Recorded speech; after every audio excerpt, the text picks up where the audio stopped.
إن الحمد لله نحمده ونستعينه ونستغفره ونعوذ بالله من شرور أنفسنا ومن سيئات أعمالنا من يهده الله فلا مضل له ومن يضلل فلا هادي له أشهد أن لا إله إلا الله وحده لا شريك له وأشهد أن محمدا عبده ورسوله اللهم صل على محمد وعلى آل محمد كما صليت على إبراهيم وعلى آل إبراهيم إنك حميد مجيد اللهم بارك على محمد وعلى آل محمد كما باركت على إبراهيم وعلى آل إبراهيم إنك حميد مجيد أما بعد فيا أيها الناس ألا إن خير الحديث كتاب الله وخير الهدي هدي محمد صلى الله عليه وسلم وشر الأمور محدثاتها وكل محدثة بدعة وكل بدعة ضلالة أعوذ بالله السميع العليم من الشيطان الرجيم من همزه ونفخه ونفثه بسم الله الرحمن الرحيم قل إن كنتم تحبون الله فاتبعوني يحببكم الله ويغفر لكم ذنوبكم واللہ غفور رحیم۔ انتہائی قابل احترام سامعین و سامعات، ہر قسم کی حمد و ثنا، تعریف و تمجید، کبریائی، بڑائی، رفعت و عظمت اللہ رب العزت کے لیے جو پوری کائنات کا خالق و مالک ہے۔ بے شمار لا تعداد بے حد و حساب درود و سلام پیغمبر آخر الزماں، محسن انسانیت، محسن کائنات جناب محمد الرسول اللہ صلی اللہ علیہ وسلم کی ذات اقدس پر اللہ رب العزت کی محبت ایمان کے لیے جزو لازم ہے۔ اللہ کی محبت کیسے حاصل ہوگی، اس پر گزشتہ خطبات میں بات ہو چکی ہے۔ سب سے بنیادی چیز اللہ رب العزت کی معرفت ہے، کیونکہ اللہ رب العزت سے محبت آپ تب کریں گے جب آپ اللہ رب العزت کو حقیقت میں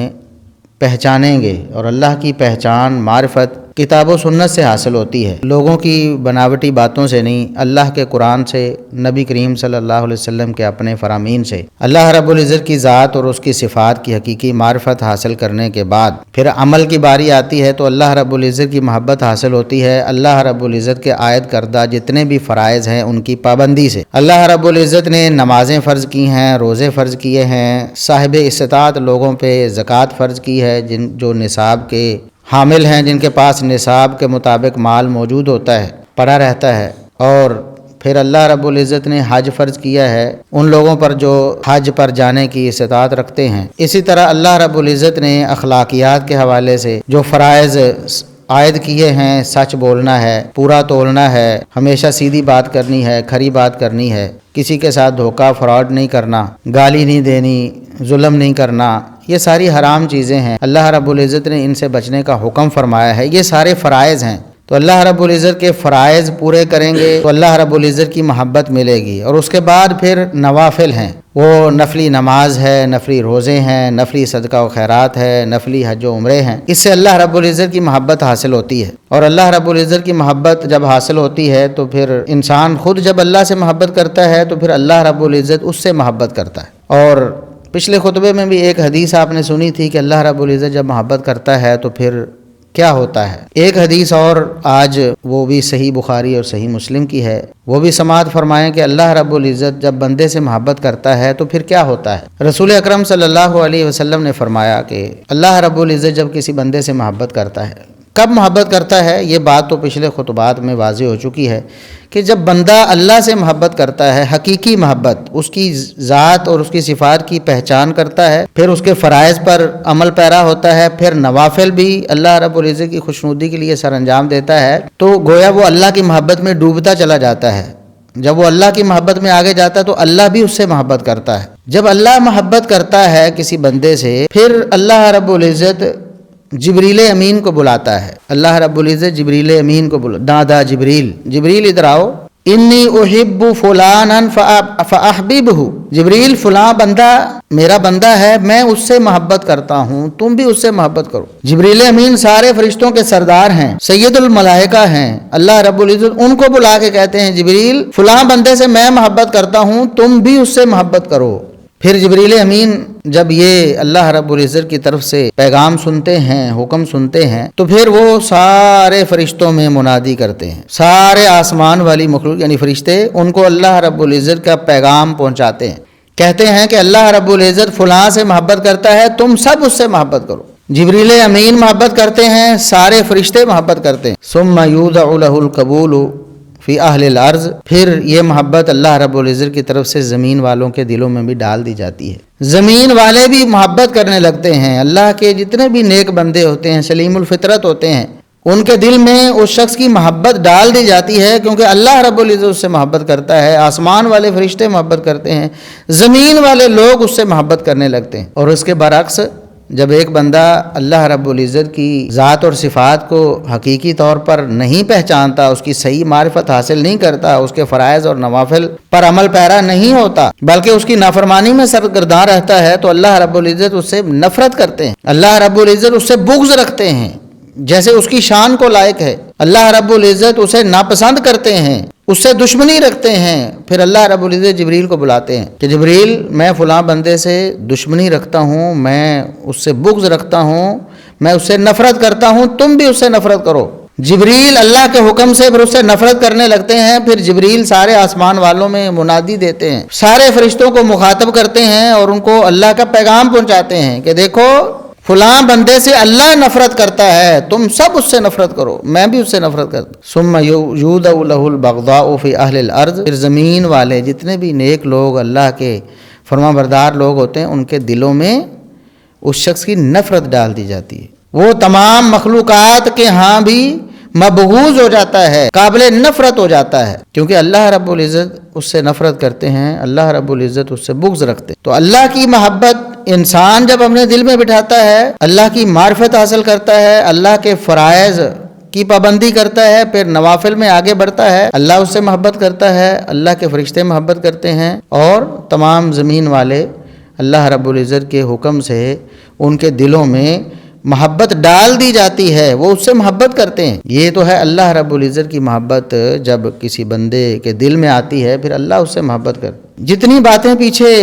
بیان ہوئی تھیں ان میں سے ایک، جیسا کہ پچھلے خطبے میں آپ نے سنا، اللہ کے فرائض کی پابندی اور نوافل میں آگے بڑھنا، یہ کیسے اللہ کے رسول صلی اللہ علیہ وسلم کی اطاعت اور فرما برداری میں، آپ کی اطاعت اور فرما برداری چھوڑ کر کوئی شخص اللہ کی محبت حاصل نہیں کر سکتا، بلکہ اللہ رب العزت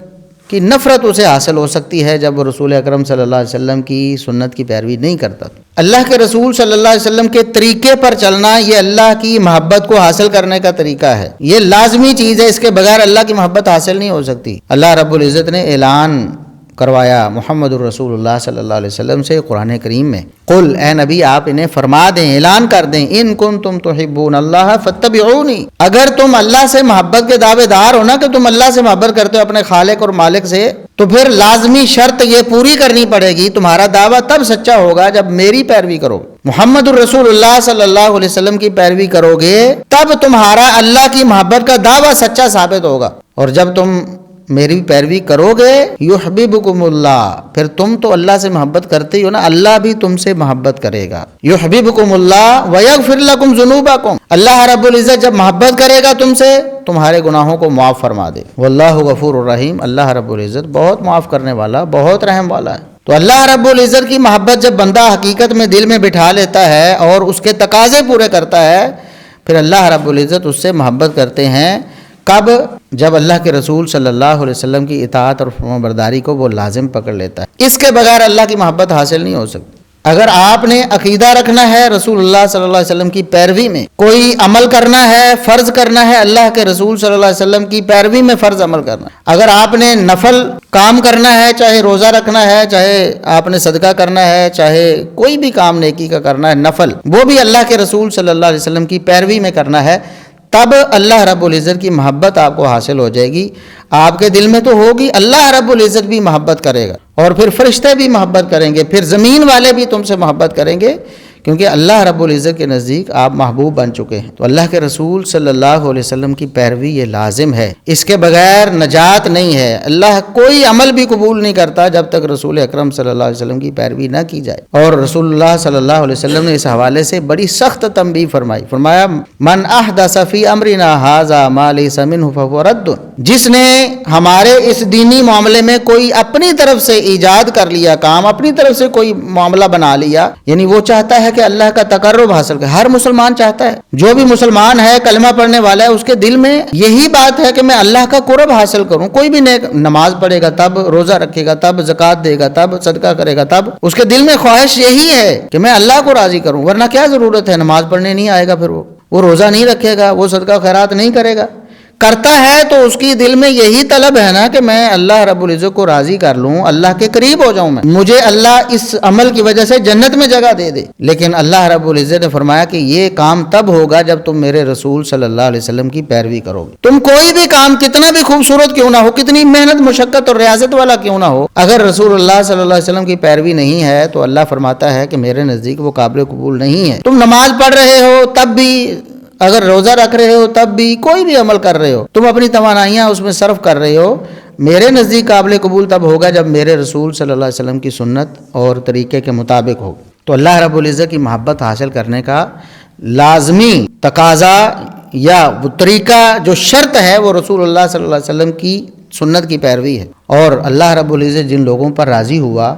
جو صحابہ کرام ہیں رضوان اللہ علیہم اجمعین، پھر تابعین ہیں، تبع تابعین ہیں، ائمہ دین ہیں، آج جن کا نام ہم لیتے ہیں اور جن کے پیچھے ہم چلنے کا دعویٰ کرتے ہیں اور خوش ہوتے ہیں کہ ایسے لوگ ہمارے بڑے ہیں، دین جن کے ذریعے ہم تک پہنچا ہے، وہ سارے کے سارے رسول اللہ صلی اللہ علیہ وسلم کی پیروی، آپ کے سنت، آپ کے طریقے پر چلنے والے تھے۔ صحابہ کرام رضوان اللہ علیہم اجمعین کی اگر آپ مثال لیں، سوچیں کہ اللہ رب العزت ان سے کیسے راضی تھا، اتنا راضی کہ اللہ رب العزت نے ان کی زندگی میں دنیا میں ہی اعلان کر دیا۔ حساب کتاب تو آخرت میں ہونا ہے نا، دنیا دار العمل ہے، دار الجزا جو ہے وہ آخرت ہے۔ دنیا میں انسان عمل کرتا ہے، حساب کتاب آخرت میں ہوگا، اور پھر اگر حساب کتاب میں وہ کامیاب ہوتا ہے جنت میں چلا جائے گا، اعلان ہو جائے گا کہ یہ جنتی ہے۔ اور جو اللہ رب العزت کی نافرمانی کرتا ہے اس کا حساب کتاب ہوگا، نامہ اعمال سامنے آئے گا، اعلان ہوگا کہ یہ اللہ کے نافرمان باغی ہیں، یہ جہنمی ہیں۔ وَامْتَازُوا الْيَوْمَ أَيُّهَا الْمُجْرِمُونَ، مجرموں کو الگ کر دیا جائے گا، قیامت والے دن ہوگا۔ لیکن اللہ رب العزت کے جو محبوب بندے ہیں، جنہوں نے رسول اللہ صلی اللہ علیہ وسلم کی صحبت پائی ہے، صحابہ کرام رضوان اللہ علیہم اجمعین، ان کو یہ انعام اللہ نے دنیا میں ہی دے دیا، بشارت۔ دنیا میں چلتے پھرتے ہیں، دنیا میں زندگی گزار رہے ہیں، اللہ کہتا ہے میں ان سے راضی ہو گیا، میں ان سے راضی ہو گیا، میں نے ان کو جنت دے دی۔ یہ جو فضیلت ہے اللہ رب العزت کے ہاں، یہ جو مقام ہے کیسے حاصل ہوا؟ رسول اللہ صلی اللہ علیہ وسلم کی پیروی سے۔ انہوں نے ہر معاملے میں رسول اللہ صلی اللہ علیہ وسلم کی پیروی کی ہے، انہوں نے اللہ کے رسول صلی اللہ علیہ وسلم کا طریقہ کبھی نہیں چھوڑا ہے، انہوں نے رسول اللہ صلی اللہ علیہ وسلم کا حکم کبھی نہیں ٹالا ہے، بلکہ حکم تو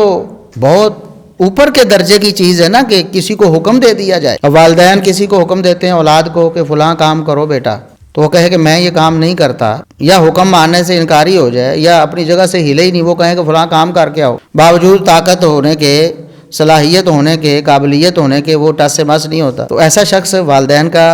فرما بردار تو نہیں کہلا سکتا نا، نافرمان ہی کہلائے گا۔ تو حکم تو ٹالنا دور کی بات ہے نا۔ صحابہ کرام رضوان اللہ علیہم اجمعین رسول اللہ صلی اللہ علیہ وسلم کی ایک ایک ادا جو ان پر فرض نہیں تھی، اس کو بھی اختیار کرتے تھے، اس لیے کہ اللہ راضی ہو جائے۔ کیونکہ رسول اللہ صلی اللہ علیہ وسلم سے محبت کا جو دعویٰ ہے ہر مسلمان کا ہونا چاہیے. جس طرح اللہ کی محبت شرط ہے ایمان کے لیے، رسول اللہ صلی اللہ علیہ وسلم کی محبت بھی شرط ہے. تو رسول اللہ صلی اللہ علیہ وسلم کی محبت کا دعویٰ تب سچ ثابت ہوگا جب ہم آپ صلی اللہ علیہ وسلم کی سنت اور طریقے سے محبت کریں. ہم آپ صلی اللہ علیہ وسلم کی پوری سیرت سے محبت کریں گے، آپ صلی اللہ علیہ وسلم کی ایک ایک ادا سے محبت کریں گے. تو صحابہ کرام رضوان اللہ علیہم اجمعین نے یہ کر کے دکھایا، اور دنیا ایسی مثالیں لانے سے قاصر ہے. صحابہ کرام رضوان اللہ علیہم اجمعین رسول اللہ صلی اللہ علیہ وسلم کی کس قدر پیروی کرتے تھے. ایک کافر آیا تھا عروہ بن مسعود ثقفی، صلح حدیبیہ کے موقع پہ مذاکرات کرنے کے لیے کفار کا نمائندہ بن کر، بعد میں مسلمان ہوئے، صحابی بنے، لیکن اس وقت مسلمان نہیں تھے، کفار کی طرف سے نمائندہ بن کے آئے تھے. گویا کہ اس دور میں وزیر خارجہ کہہ لیں تو کوئی ریاست اپنا وزیر خارجہ کسی عام بندے کو تو نہیں منتخب کرتی نا، کیونکہ اس نے جب جانا ہے دیگر ملکوں سے، ریاستوں سے مذاکرات کرنے ہیں تو اس کے ہاتھ میں اختیار ہوتا ہے. وہ جہاں دیدہ شخص ہوتا ہے، وہ سمجھدار شخص ہوتا ہے، ذہین فطین ہوتا ہے، دانش مند ہوتا ہے، تب اس کو یہ ذمہ داری دی جاتی. تو عروہ بن مسعود ثقفی کو، جو بعد میں صحابی بنے رضی اللہ عنہ، ان کو یہ ذمہ داری سونپی گئی اور وہ رسول اللہ صلی اللہ علیہ وسلم سے مذاکرات کرنے آئے. اور جب وہ مذاکرات کرنے آئے تو وہ غور سے دیکھ رہے ہیں، ظاہر ہے کہ ایسا شخص جو جہاں دیدہ ہے اور سفیر بن کر آ رہا ہے، وزیر خارجہ بن کر آ رہا ہے، وہ دیکھ رہا ہے کہ رسول اللہ صلی اللہ علیہ وسلم اور صحابہ کا آپس میں تعلق کیا ہے. مذاکرات تو جو اس نے کرنے تھے کیے، واپس چلا گیا. جا کر کافروں کو، جو سردار تھے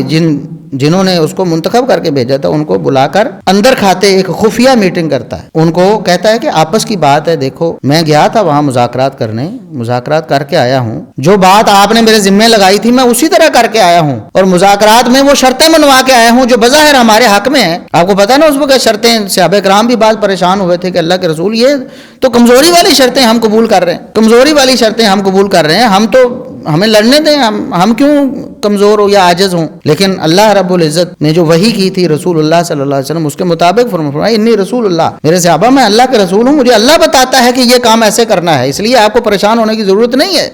ان شرطوں کے قبول کرنے میں اللہ نے ہماری فتح لکھی ہے. تو بظاہر وہ شرطیں کفار کے حق میں تھیں اور وہ شرطیں منوا کے گئے ہیں عروہ بن مسعود. لیکن وہ کہتا ہے اپنے سرداروں کو بٹھا کے کہ حقیقت بات اگر میں بتاؤں تو ہمیں چاہیے کہ اس شخص کا مقابلہ کرنا چھوڑ دیں، بس اس کی بات مان لیں. کیوں؟ کہتے ہیں میں نے جب دیکھا ہے، میں بڑے بڑے درباروں میں گیا ہوں، میں کیسر و کسرا، اس دور کی جو سپر پاورز ہیں، اس دور کی یہ سپر پاورز تھیں کیسر و کسرا. جس طرح ہمارے ہاں امریکہ ہے، کسی دور میں روس تھا، یا آئندہ کوئی چائنا نظر آ رہا ہے آگے بڑھتا ہوا، تو سپر پاورز ہیں. میں ان کے درباروں میں گیا ہوں، میں نے حاشیہ نشینوں کو دیکھا ہے، درباریوں کو دیکھا ہے. میں نے اپنے بادشاہ، اپنے سردار کا اتنا احترام کرتے، اتنی تعظیم کرتے، اتنی بات مانتے میں نے کسی کو نہیں دیکھا جتنا رسول اللہ صلی اللہ علیہ وسلم کے صحابہ آپ پر جان فدا کرتے. تو جس کے ایسے جانثار اور وفادار ہوں، آپ ان کا مقابلہ نہیں کر سکتے. بہتر یہی ہے ہم ان کی بات مان کے ہتھیار ڈال دیں. لیکن ظاہر کفار تھے، وہ تو ڈٹے رہے. عروہ بن مسعود ثقفی رضی اللہ عنہ کو بات سمجھ آ گئی، مسلمان ہو گئے. بیان کیا کرتے ہیں؟ کہتے ہیں میں جا کے دیکھا کہ وَإِذَا أَمَرَهُمْ ابْتَدَرُوا أَمْرَهُ، رسول اللہ صلی اللہ علیہ وسلم جب حکم دیتے ہیں، ابھی حکم پورا نہیں ہوتا تو رسول اللہ صلی اللہ علیہ وسلم کے صحابہ پہلے ہی تعمیل کر دیتے ہیں. اتنا آپ کا ادب احترام، آپ کا حکم مانتے ہیں، تو ایسے لوگوں کا مقابلہ ہم نہیں کر سکتے. آج بھی اگر مسلمان رسول اللہ صلی اللہ علیہ وسلم کی پیروی کرنا شروع کر دیں، آپ کا حکم ماننا شروع کر دیں، تو یہ عالم کفر کچھ بھی نہیں ہے ان کے مقابلے میں. اس دور میں کتنے تھے مسلمان؟ چند ہزار تھے، چند ہزار. صلح حدیبیہ تک بھی لاکھوں میں نہیں گئے تھے، ہزاروں میں ہی تھے. لیکن کیسر و کسرا کانپتے تھے ان کا ذکر سن کر. کفار مکہ جنہوں نے نکالا تھا ان کو ظلم و ستم کر کے، وہ ڈرتے تھے ان سے. ان کا وزیر خارجہ کہہ رہا ہے کہ ہم ان کا مقابلہ نہیں کر سکتے کیونکہ یہ رسول اللہ صلی اللہ علیہ وسلم کے فرما بردار ہیں. تو آج بھی اللہ کے رسول صلی اللہ علیہ وسلم کی سنت اگر ہم اس کو دل و جان سے قبول کر لیں، آپ کے طریقوں پہ چلنا شروع کر دیں، تو کفار ہمارا مقابلہ نہیں کر سکتے. تو اللہ رب العزت نے کیا فرمایا؟ میری محبت کیسے حاصل ہوگی؟ میں محبت کس سے کروں گا؟ جو میرے رسول صلی اللہ علیہ وسلم کی پیروی کرے. اور صحابہ کرام کیسے پیروی کرتے تھے؟ دو واقعات ہیں، میں ٹائم تھوڑا ہے اختصار کے ساتھ. عبداللہ ابن عمر رضی اللہ عنہما، اسی طرح سیدنا انس رضی اللہ عنہ، عبداللہ ابن عباس رضی اللہ عنہما، یہ چند ایسے صحابہ تھے جو رسول اللہ صلی اللہ علیہ وسلم کی زندگی میں چھوٹے تھے، بچپن میں تھے، پھر لڑکپن میں داخل ہوئے رسول اللہ صلی اللہ علیہ وسلم کے عہد مبارک میں. تو انس ابن مالک رضی اللہ عنہ ایسے ہی بچے تھے، رسول اللہ صلی اللہ علیہ وسلم کے خدمت گزار تھے، آپ کے ساتھ ہوتے تھے. آپ کو کوئی ضرورت ہوتی تو اس کو پورا کرتے، کوئی کام آپ صلی اللہ علیہ وسلم کہتے تو اس کی تعمیل کرتے. تو کہتے ہیں کہ ایک دن ایک شخص نے، صحابی ہیں رسول اللہ صلی اللہ علیہ وسلم کے، انہوں نے رسول اللہ صلی اللہ علیہ وسلم کی دعوت کی کہ اللہ کے رسول ہمارے گھر میں تشریف لائیں، میں نے کچھ کھانا تیار کیا ہے، سعادت ہوگی آپ تشریف لائیں، ہمارا کھانا تناول فرمائیں۔ تو کہتے ہیں میں بھی رسول اللہ صلی اللہ علیہ وسلم کے ساتھ بطور خادم گیا، تو میں نے دیکھا، دیکھیں صحابہ کرام کی سوچ کیا تھی، گئے ہیں دعوت پہ اور عمر ہے بچپن کی، تو رسول اللہ صلی اللہ علیہ وسلم کے ساتھ، تو کہتے ہیں میں یہ دیکھتا رہا کہ رسول اللہ علیہ وسلم کھانے میں کیا چیز پسند کرتے ہیں۔ کہتے ہیں وہاں کھانے میں گوشت بنا تھا، شوربہ تھا، کدو تھے اس میں، تو میں نے دیکھا رسول اللہ صلی اللہ علیہ وسلم کدو کے ٹکڑے تلاش کر کر کے کھا رہے تھے، پورے برتن میں سے کدو کے ٹکڑے آپ نے تلاش کر کے کھائے۔ مجھے پتا چلا کہ کدو رسول اللہ صلی اللہ علیہ وسلم کی محبوب سبزی ہے۔ تو وہ فرماتے ہیں صحیح بخاری کے الفاظ ہیں فلم ازل احب الدباء من یومئذ، اس دن سے لے کر میں نے ساری زندگی کدو سے محبت کی ہے، کدو کو پسند کیا ہے کہ میرے رسول صلی اللہ علیہ وسلم کی پسندیدہ سبزی۔ حالانکہ اللہ نے حکم نہیں دیا کہ تم کدو کھاؤ، رسول اللہ صلی اللہ علیہ وسلم نے کبھی صحابہ نے کہا ابھی کدو کھایا کرو، خود کھائے ہیں۔ صحابہ کی محبت کا عالم کیا ہے، رسول اللہ صلی اللہ علیہ وسلم کا طریقہ، آپ کی سنت، اس کو کیسے اپنایا ہے کہ کدو سے محبت کرتے رہے۔ اسی طرح ابو ایوب انصاری رضی اللہ عنہ صحابی رسول ہیں، آپ صلی اللہ علیہ وسلم ہجرت کر کے مدینہ تشریف لے گئے، تو رہائش کے لیے اس وقت ابو ایوب انصاری رضی اللہ عنہ کا مکان جو ہے وہ آپ صلی اللہ علیہ وسلم نے منتخب فرمایا۔ مکان کے دو پورشن تھے، ایک نیچے اور ایک اوپر، ڈبل سٹوری مکان تھا اس دور میں۔ تو رسول اللہ صلی اللہ علیہ وسلم نے فرمایا کہ ابو ایوب مجھے نا نیچے والا پورشن زیادہ سہولت والا لگتا ہے، کہ لوگوں نے آنا جانا ہے ملنے کے لیے، میں نے بھی نکلنا ہے کبھی، تو ظاہر ہے میں نیچے ہوں گا تو مجھے زیادہ سہولت ہوگی۔ کہتے ٹھیک ہے۔ رات کو سو گئے ہیں ابو ایوب انصاری رضی اللہ عنہ، درمیان رات اچانک گھبرا کے اٹھ گئے، پریشان ہو کے، دل میں خیال آیا کہ اللہ کے رسول صلی اللہ علیہ وسلم نیچے ہیں اور ابو ایوب انصاری اوپر ہے بیوی بچوں سمیت، اب رات ہے، رسول اللہ صلی اللہ علیہ وسلم بھی آرام فرما رہے ہیں، میں کیسے آپ کو پریشان کروں۔ اپنے بیوی بچوں کو سمیٹا، ایک کونے میں دبک کر رات گزاری اور صبح تشریف لائے، حاضر ہوئے رسول اللہ صلی اللہ علیہ وسلم کی خدمت عالیہ میں اور عرض کرنے لگے اللہ کے رسول لا اعلو سقیفۃ انت تحتھا، اللہ کے رسول میری ابو ایوب کی محبت، میری عقیدت ہے وہ یہ اجازت نہیں دیتی کہ جس چھت کے نیچے آپ ہوں میں اوپر ہوں، اتنی محبت ہے۔ اور اصل واقعہ جو میں بتانا چاہتا ہوں، رسول اللہ صلی اللہ علیہ وسلم کے لیے کھانا بھی تیار کرتے ہیں، جب کھانا تیار کرتے ہیں آپ صلی اللہ علیہ وسلم کھانا کھاتے ہیں تو جہاں سے رسول اللہ صلی اللہ علیہ وسلم نے ظاہر کھانا زیادہ تیار کرتے ہیں جان بوجھ کر کے کھانا بچے گا اور میں رسول اللہ صلی اللہ علیہ وسلم کا بچا ہوا کھانا کھاؤں گا۔ انبیاء علیہم السلام ان کے تبرکات یہ کتاب و سنت کی روشنی میں ثابت ہیں، یعنی انبیاء کرام جو کچھ چھوڑیں بچا ہوا کھانے کا، یا کوئی ان کا کپڑا ہے یا ان کا جوتا ہے یا ان کی لاٹھی ہے جو حقیقت میں ہو، بناوٹی نہ ہو، ورنہ تو رسول اللہ صلی اللہ علیہ وسلم نے فرمایا کہ میری طرف ایسی بات منسوب کرے جو میری نہیں ہے تو وہ شخص جہنم میں اپنا ٹھکانہ بنا لے۔ حقیقی جو تبرک ہے رسول اللہ صلی اللہ علیہ وسلم کا وہ ثابت ہے، لیکن آپ صلی اللہ علیہ وسلم کے بعد ایسا نہیں ہے، نہ ابو بکر صدیق رضی اللہ عنہ کو کسی نے تبرک لیا، نہ عمر فاروق رضی اللہ عنہ کا، نہ عثمان رضی اللہ عنہ کا، نہ علی رضی اللہ عنہ کا۔ اگر تبرکات بعد میں بھی چلتے تو صحابہ کرام کے ہوتے۔ بہرحال جب کھانا آپ صلی اللہ علیہ وسلم تناول فرماتے ہیں تو ابو ایوب انصاری وہیں سے جہاں سے آپ صلی اللہ علیہ وسلم کے دستے مبارک انگلیاں مبارک لگی ہیں محبت میں، وہاں سے کھانا تناول کرتے ہیں۔ ایک دن ایسا ہوا ابو ایوب انصاری رضی اللہ عنہ نے کھانا تیار کیا، رسول اللہ صلی اللہ علیہ وسلم نے کھانا کھایا نہیں، پریشان ہوئے، پتہ نہیں کیا کوتاہی ہو گئی ہم سے، عرض کیا اللہ کے رسول آپ نے کھانا تناول نہیں فرمایا، وجہ کیا ہے؟ فرمایا ابو ایوب کوئی مسئلہ نہیں، اصل میں آپ نے کھانے میں لہسن ڈال دیا تھا، مجھے ذرا پسند نہیں، میری طبیعت نہیں مانتی۔ ابو ایوب انصاری پوچھتے ہیں اللہ کے رسول حرام ہوا، کیا لہسن حرام ہے؟ یہ صحیح مسلم کے الفاظ، اللہ کے رسول کیا لہسن حرام ہے اس لیے آپ نہیں کھاتے؟ فرمایا ابو ایوب نہیں، حلال ہے، کھا سکتے ہو، بس ذرا میری طبیعت پسند نہیں کرتی، مجھے پسند نہیں۔ ابو ایوب انصاری عرض کرتے اللہ کے رسول فإنی اکرہ ما تکرہ، جس چیز کو آپ ناپسند کرتے ہیں ابو ایوب ساری زندگی اس کو پسند نہیں کرے۔ پھر ابو ایوب انصاری نے ساری زندگی لہسن نہیں کھایا، حالانکہ حلال ہے، اللہ کے رسول اجازت دے رہے ہیں، بلکہ احادیث میں یہاں تک فرمایا کہ مسجد میں آتے وقت کچا پیاز اور لہسن وغیرہ نہ کھا کے آؤ تو بدبو ہوتی ہے، لوگوں کو پریشانی ہوتی ہے۔ عام حالات میں کھا سکتے ہو، جب آپ مسجد میں نہیں آنا، مطلب صبح کھا لو دوپہر تک ختم ہو جائے گی، یا چند گھنٹے ہیں تو وہ اسمیل ختم ہو جائے گی۔ فرمایا حلال ہے، لیکن ابو انصاری کیا کہتے ہیں، رسول اللہ صلی اللہ علیہ وسلم کا طریقہ کتنا پسند ہے، آپ کی اداؤں پہ کتنی جان فدا کرتے ہیں، کہتے ہیں میں ساری زندگی نہیں کھاؤں گا جو بات آپ کو نہیں پسند، جو چیز آپ کو نہیں پسند ابو ایوب انصاری کو بھی نہیں پسند۔ یہ محبت کا جذبہ صحابہ کرام رضوان اللہ علیہم اجمعین میں تھا، اور آج تک قرآن گواہی دیتا ہے وہ جنتی ہیں۔ اللہ کہتا میں ان سے راضی ہو گیا، دنیا میں ہی ان کو اعلان کر کے بتا دیا گیا کہ تم جنتی ہو۔ کیوں؟ اللہ کی محبت انہیں حاصل تھی رسول اللہ صلی اللہ علیہ وسلم کے طریقے پر عمل کرنے کی وجہ سے۔ آج بھی ہم اللہ رب العزت کو راضی کر سکتے ہیں، اللہ کا قرب پا سکتے ہیں، دنیا پر غلبہ پا سکتے ہیں رسول اللہ صلی اللہ علیہ وسلم کی سنت کی پیروی کر کے، آپ کی اداؤں پہ جان چھڑک کے، آپ کی ایک ایک سنت سے محبت کر کے۔ اللہ سے دعا ہے کہ اللہ رب العزت ہمیں عمل کی توفیق عطا فرمائے۔ وآخر دعوانا ان الحمد للہ رب العالمین۔